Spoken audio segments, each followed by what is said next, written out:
Business வளர்கிறதுக்கு நல்ல time. நீங்கள் என்ன வெளிநாடுக்கு எக்ஸ்போர்ட் பண்ணணும். இதில் உணவுத்துறையிலலாம் நிறைய பேர் இருப்பாங்க. இந்த உணவு இந்த வீட்டில் இருந்தே ஹோம்மேடு ஃபுட்டுன்னெலாம் சொல்லுவாங்க.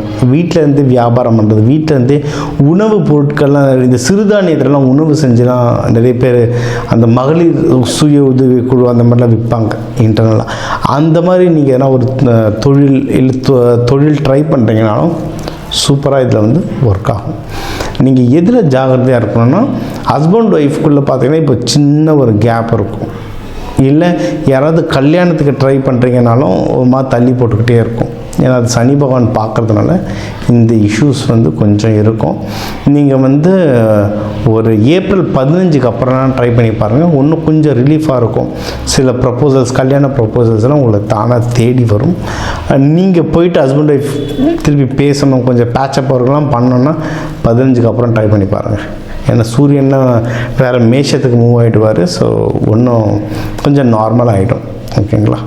இன்னொன்று, நீங்கள் இதெல்லாம் கடன்லாம் வாங்குறது இருந்தால் முடிஞ்ச அளவுக்கு தவிர்க்கிறது நல்லது. இருக்கிறத வச்சு மேனேஜ் பண்ணிட்டீங்கன்னா கடன் விஷயத்துலேருந்து தப்பிக்கிறது ரொம்ப நல்லா தான் இருக்கும் உங்களுக்கு. தூக்கம் வரலன்னா முடிஞ்ச அளவுக்கு விநாயகருடைய துதி பாடுறது நல்லது. விநாயகர் வழிபாடு, இல்லை தூங்கும்போது தலைக்காணிக்கில் கொஞ்சம் அருகம்பில் இல்லை அருகம்பில் பவுடராக வச்சுக்கிட்டாலும் ஓகே தான். இதை நீங்கள் பண்ண இந்த மாதம் சக்ஸஸ்ஃபுல்லாக இருக்கும். ஹஸ்தமாக இருந்தால் கண்டிப்பாக விநாயகர் வழிபாடு, இல்லைனா கன்னிமார் தெய்வங்கள் வழிபாடு ரொம்ப நல்லாயிருக்கும். பெருமாள் வழிபாடு ரொம்ப நல்லாயிருக்கும். அன்னதானம் கொடுங்க.